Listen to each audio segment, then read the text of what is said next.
मेरा रक्षाबंधन।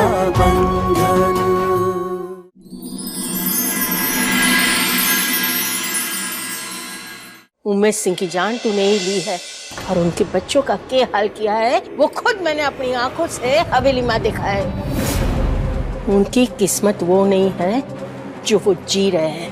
आज सारी सच्चाई मैं शिवा को बताने वाली हूँ। ला फोन दे मारा।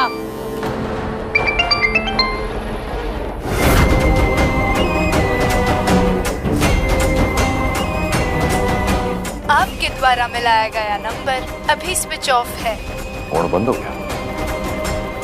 अम्मा जी, इतना बड़ा भीड़ा आपने इन बूढ़ी हड्डियों पे ले लिया। चढ़ तारे में कुछ ज्यादा ही जोर है, पर अगर मैं अपने आपे पे आ गई ना तो तारा जोर तारे पे ही भारी पड़ेगा। ला मेरा फोन दे मारा। अब तो आपके और मेरे बीच में कोई पर्दा ना रहा। तो एक बात मैं आपको बता देती हूँ, आज तक मैंने जितने भी गलत काम किए हैं ना, उसके छींटे आपके बेटे के माथे पे, क्योंकि मैंने अपने हाथों से कोई गलत काम किया ही नहीं है। नहीं, तू झूठ बोले है। नहीं, सच बोल रही हूँ।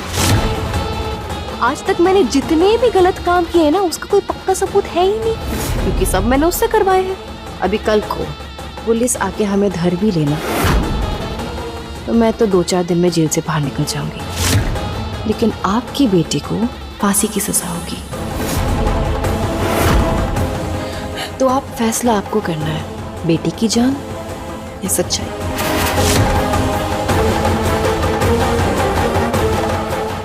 अम्मा जी,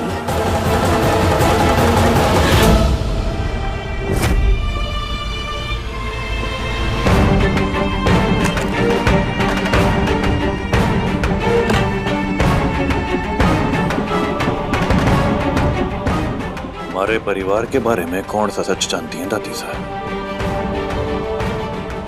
उन्हें ये कैसे पता कि मैंने अपने माँ सा और बापू सा का नाम गलत बताया था? बात क्या है? वही तो मैं भी जानना चाहती हूँ, क्या बात है?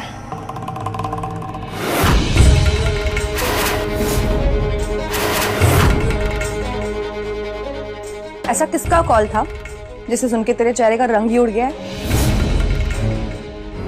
ये फोटो मैं भी तो देखूं।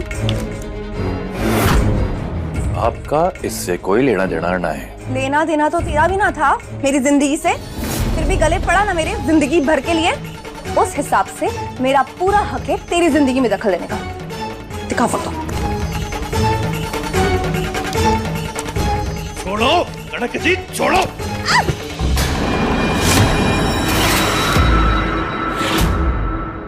मैं अपने प्यार और आदर के साथ समझाने की कोशिश कर रहा हूँ। हमारी निजी जिंदगी में घुसने की कोई जरूरत ना है आपने, वरना क्या करेगा शिवा? फाइन, नहीं बताना ना तुझे, मत बता, मैं जाके 10 साल से सवाल करूंगी। कनक जी, आपने जितनी जातियां करनी है ना, जितने जुल्म करने हैं हमारे पे करो, मैं उफ ना करूंगा। पर हमारी बहन ने इस सब के बीच में घसीटने की जरूरत बिल्कुल ना है आपने। उस दिन लड़के वालों के सामने जो आपने तमाशा करके उसकी जिंदगी बर्बाद करने की कोशिश की थी ना, वो आपकी जिंदगी की आखिरी कोशिश होनी चाहिए। जो आपने हमारी बहन को दोबारा कभी कोई भी तकलीफ देने की कोशिश की ना, तो ये शिवा वो कहर बन के आप पे बरसेगा जो आपने अपने पूरे से पूरे सपने में भी ना सोचा होगा। प्यार से समझा रहा हूं, जो ना समझा ना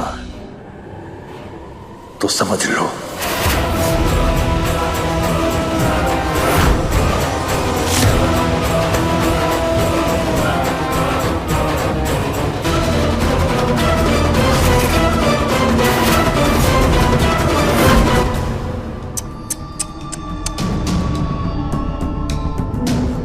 दूसरों के मामले में घुसने के अलावा और कोई काम ना है क्या? शिवा इतनी जोर जोर से चिल्ला रहा था कि मैंने उसकी आवाज सुनी और यहाँ चला आया।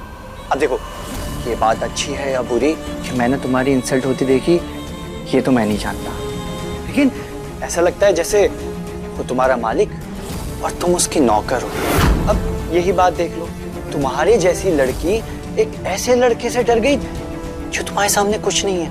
उसने यहाँ तक भी कह दिया कि साल के मामले में कुछ मत बोलना, वरना वो तुम्हें छोड़ेगा नहीं। यार मुझे तो समझ नहीं आ रहा कि शादी के बाद वो तुम्हें समझ क्या रहा है। वैसे मैं तुम्हारे भले के लिए एक एडवाइस दूं, ये जो नौकर होते हैं ना, जब अपनी औकात भूल जाएं तो इन्हें तुरंत उनकी हैसियत याद दिलानी पड़ती है। अब उसे रसाल को ही देख लो, इतनी ऐड दिखाती है अपने भाई के दम पर। तुम जाके उसे बताओ कि उसका भाई उससे कुछ छिपा रहा है। राइट, बिल्कुल सही कह रहे हो। शिवा को तो उसकी औकात याद दिलानी ही होगी, और वो रसाल, उसका घमंड भी मैं तोड़ के रहूंगी।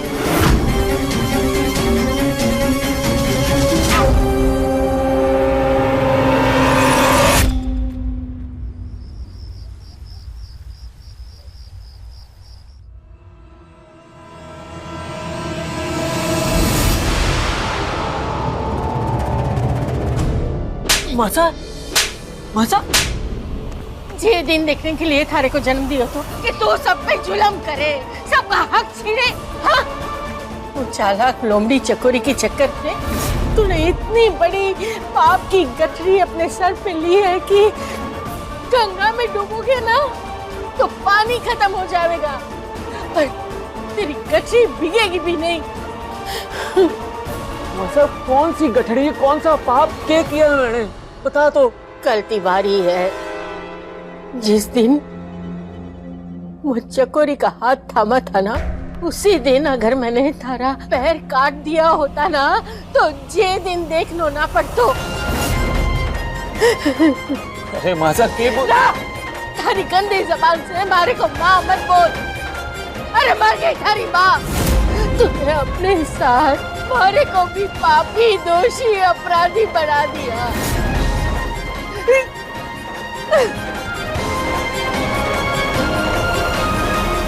मासा,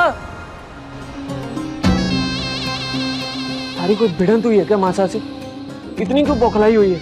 थारी अम्मा को आदत है ना हर जगह अपनी नाक घुसेड़ने की, तो उन्होंने सूंघ लिया कि हमने उमेद सिंह और उसके परिवार के साथ क्या किया। सच्चाई की देवी बनकर पुलिस को और शिवराज को सब बताने चली थी। तो मैंने बस यही कह दिया कि जो भी गुनाह हमने साथ किया है उसका पहला कदम हमें शक्ल ने लिया है। क्या? और तूने हमेशा मुझे मजबूर किया है तेरा साथ देने में, और अगर ये चीज मैं पुलिस को बताऊं मैं वो साबित भी कर सकती हूँ। तो बस माँ तो माँ है ना, पीछे हट गई, लेकिन अंदर की चुल खत्म नहीं हुई। चकोरी, तूने ये सब माँ को समझाने के लिए ड्रामा किया ना? तू सच में तो मारे को जेल न भेज रही ना? नहीं रे, माँ की मार खा के तेरी बुद्धि हरी हो गई या चकोरी पे से भरोसा हो गया?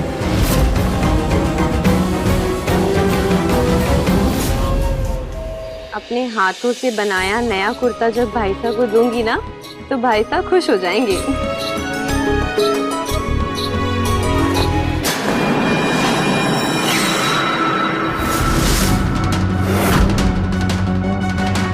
भाभी साहब, ये क्या तरीका है?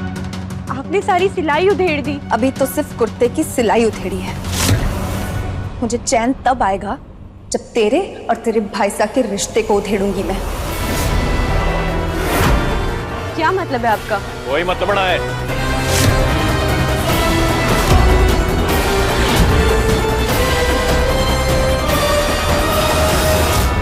प्रसाद, वो रसोड़े में महाराज पानी ढूंढ रहे हैं, जा मटका भर के दे। जा रसाल,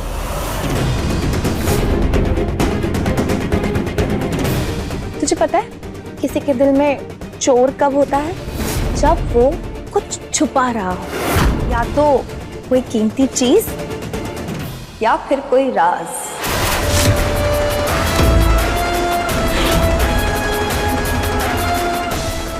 बस कीजिए। तेरे भाई साहब तुझे यहाँ से बहाने से इसलिए भेज रहे हैं क्योंकि इसे डर है कहीं मैं तुझे वो ना बता दूं जो ये इतने टाइम से तुझसे छुपाते आ रहा है।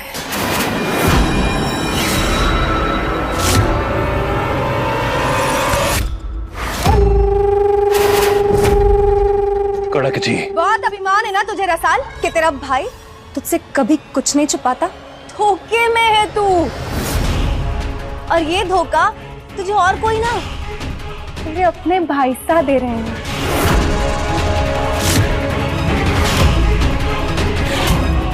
न जाने कितने राज इसके दिल में दफन है जो तू नहीं जानती रसाल। कड़क जी बस कीजिए। आवाज नीचे।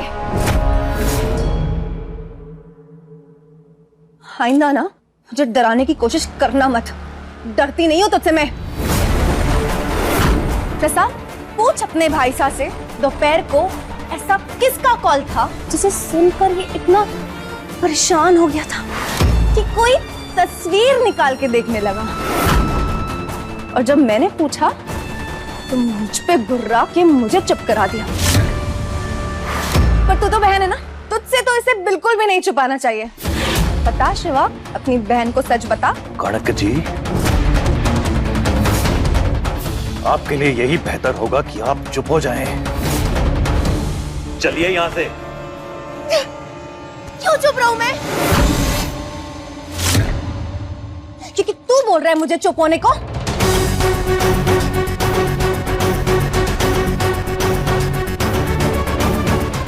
होता कौन है मुझ पे अधिकार जताने वाला? वो जिसने मुझसे शादी करके मेरी जिंदगी इसलिए बर्बाद की ताकि अपनी बहन की शादी का सौदा कर सके। कोई महान काम ना किया तूने, बेचा है तूने खुद को।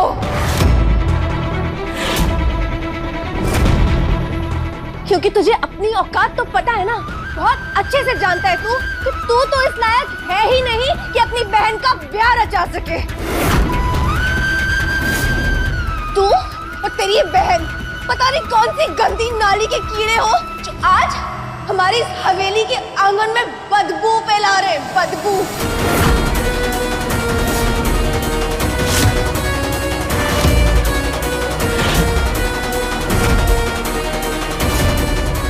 बस कर दीजिए कड़क जी। तेरा जमीर मर चुका है शिवा। ये जो तूने सौदा किया है ना, मेरे बाबा सा की आंखों पर वफादारी की पट्टी बांधकर मुझे इस्तेमाल किया, मुझे शिकार बनाया, बहुत गिरा हुआ है तू। और तू क्या? तुझसे ज्यादा गिरी हुई ये तेरी बहन है जो मेरी उतरन पहनती है, मेरे आंसुओं से अपना संसार रचाने के सपने देख रही है। तेरे अंदर दिल नहीं है, दिल नहीं है, यहाँ पत्थर है। न जाने किस दिन दूल्हा ढूंढने की आड़ में अपनी बहन को ही बेच खाएगा। कड़क जी।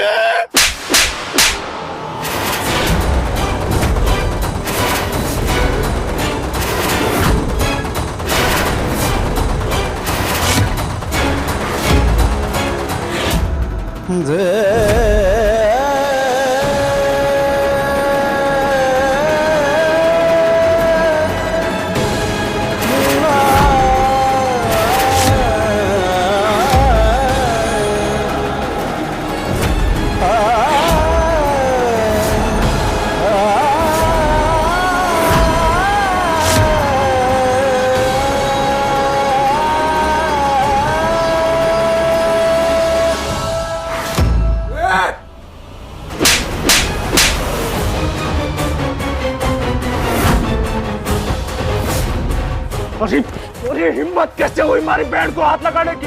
जान से मार दूंगा मैं तुम्हें आज, जान से मार दूंगा शिवराज। छोड़ ना, जय क्या कर रहा है? छोड़ ना। छोटे साहब नहीं, मैं कह रहा हूँ छोड़ ना, छोड़। क्या कर रहा है? क्यों रोक रहे हैं उसे? ठीक ही तो कर रहा है। पाँव की जूती को सर पर चढ़ाने का नतीजा देख लिया आपने? हमारी फूल सी बच्ची को कभी नाखून तक लगने न दिया, और इसने उस पर हाथ उठाया। अभी देखिएगा आगे क्या क्या रंग दिखाएगा। दोबारा तूने अपनी औकात भूलने की कोशिश की ना, या मेरी बेटी को तकलीफ दी, तो याद रखना ये पूर्णिमा रतन सिंह तुझ पर कहर बनकर बरसेगी।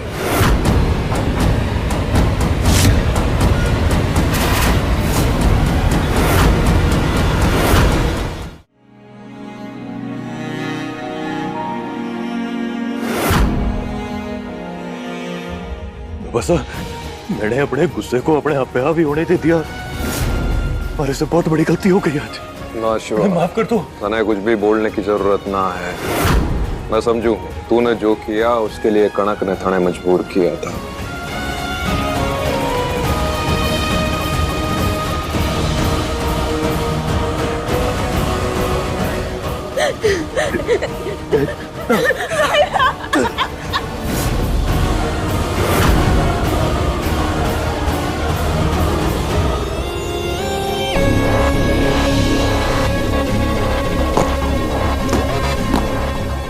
आखिर चिंगारी फूट ही गई और यही चिंगारी बड़ी आग पकड़ेगी।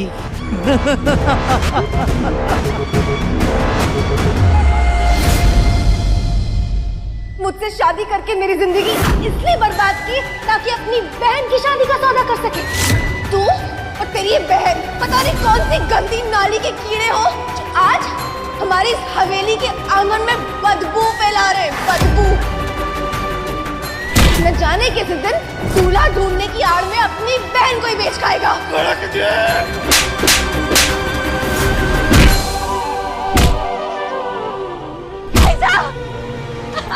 कर रहे हैं आप? ये क्या कर रहे हैं? खुद पे गुस्सा निकाल के आप खुद को ही नहीं मारे को भी तकलीफ पहुंचा रहे हैं। तो मैं क्या करूं लड्डू? तू बता मैं क्या करूं? मैंने कितनी बार कड़क जी से कहा है कि हमारी पैड के बारे में उल्टा सीधा पूरा भला ना बोलो, हमारे से बर्दाश्त ना होता है, लेकिन वो आज देख मारे हाथों के हो गया। मैं क्या कर बैठा लाडो? मैं क्या कर दिया मैंने? बड़ा बचपन से एक ही सपना है, तू जानती है ना कि मैं अपनी बहन ने इस नरक भरी जिंदगी से निकाल के एक अच्छे घर में विदा करूं। और क्या मांगा है मैंने भगवान से? लाडो कड़क मेम साहब की बात तो मैं आई तू, मैं तारे से कुछ ना छुपा रहा हूँ, तुम्हारे पे भरोसा रख अपने भाई साहब ने। मैं तारे से कुछ ना छुपाऊं कभी। मुझे आप पे पूरा भरोसा है भाई साहब, लेकिन अभी जो गलती हुई है उसे सुधारने का वक्त है, वरना हम इस बेइज्जती भरी जिंदगी से कभी बाहर ना निकल पाएंगे भाई साहब। सही कह रही है तू। अब सही और गलत के बीच के फर्क को अनदेखा ना कर सकता मैं, अब तक करता आया होना, इसीलिए आज हमारे हाथ तो ये गलत कदम उठा बैठा मैं तू। मैंने जो आज किया है ना वो पाप है।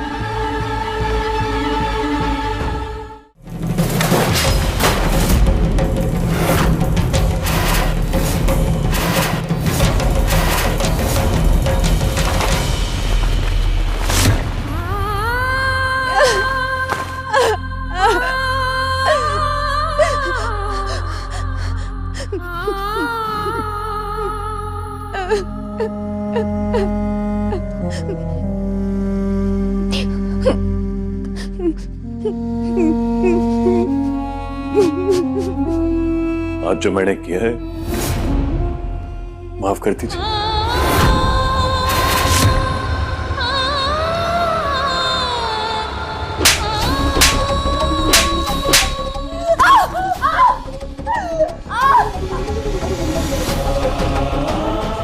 एक औरत पे हाथ उठाना हरगिज माफी के लायक ना है, पर हमारे से अपराध हो गया। आप मन ने जो सजा देना चाहती है ना दे दीजिए, मन ने इस पछतावे से बचा लीजिए। तेरी सबसे बड़ी सजा यही होगी कि मैं तुझे जिंदगी भर माफ नहीं करूंगी। तूने मेरे साथ हमेशा ज्यादती की है शिवा, हर बार ज्यादती की है। अगर मैं इस पूरी दुनिया में किसी से सबसे ज्यादा नफरत करती हूँ ना तू है शिवा। अब चाहे जमीन और आसमान एक क्यों ना करना पड़े, लेकिन मैं या तो तुझे अपनी जिंदगी से निकालूंगी या खुद निकल जाऊंगी। और मैं तुझे और बर्दाश्त नहीं करूंगी शिवा, नहीं करूंगी। आप मुझे पति का दर्जा दे या ना दे, मैंने आपको मन से अपनी पत्नी माना है। और ये वादा है हमारा कि अपनी की हुई इस गलती को सुधारने के लिए और इस रिश्ते को निभाने के लिए जो मुझे अपनी जान भी देनी पड़ी ना, मैं दे दूंगा।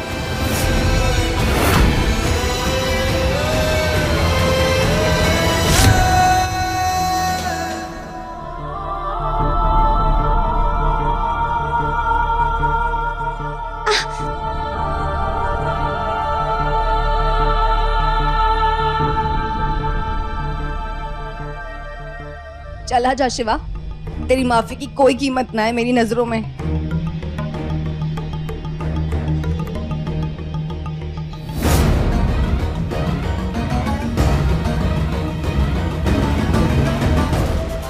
समझ आ गया ना? आज जो शिवा ने तुम्हारे साथ किया है उस पे माफी की कोई वैल्यू नहीं होनी चाहिए। शिवा तुम्हारी जिंदगी में अंधेरा बन के आया है, हर दिन धीरे धीरे तुम्हारी जिंदगी पे छाता जा रहा है। लेकिन हाँ, ये तुम्हारे हाथ में है कि तुम अपनी जिंदगी उसके हाथों बर्बाद होने दो या नहीं। ये घर मेरा है, परिवार मेरा है, पर मेरे एक एक अपने ने मुझसे मुंह फेर के रखा हुआ है। हर कोई खिलाफ है, कोई मेरी तकलीफ नहीं समझना चाहता। क्या करूं, कैसे निकलूं इस दलदल से? कोई निकालना ही नहीं चाहता मुझे। देखो कनक, मैं जय का दोस्त हूँ और आज से अभी से तुम भी मुझे अपना दोस्त समझो। और अगर तुम चाहोगी तो शिवा से पीछा छुड़ाने में मैं तुम्हारा साथ दूंगा। कैसे? एक आइडिया है मेरे पास जिससे तुम शिवा और यहाँ के पछड़े से बाहर निकल के अपनी जिंदगी को आजादी के साथ जी सकती हो। मेरा एक फ्रेंड रहता है कनाडा में, और अगर तुम चाहोगी ना तो मैं उससे तुम्हारे लिए बात कर सकता हूँ। और अगर एक बार तुम वहां पहुंच गई ना तो तुम्हारे लिए एक अच्छी जॉब और रहने का अरेंजमेंट कर सकते हैं। अगर ऐसा हो गया ना समर, तो मैं जिंदगी भर तुम्हारा एहसान नहीं भूलूंगी। अब इसमें एहसान की क्या बात आ गई? अभी तो बताया ना कि हम दोस्त हैं। और हाँ, ये बात के बारे में खासकर किसी और को पता ना चले, यहाँ तक जय को भी नहीं। देखो, मैं तुम्हारी हेल्प बस इसलिए कर रहा हूँ कि ये जिंदगी तुम डिजर्व नहीं करती। और हाँ, तुम बस अपना पासपोर्ट रेडी रखो और बाकी सब मुझ पे छोड़ दो।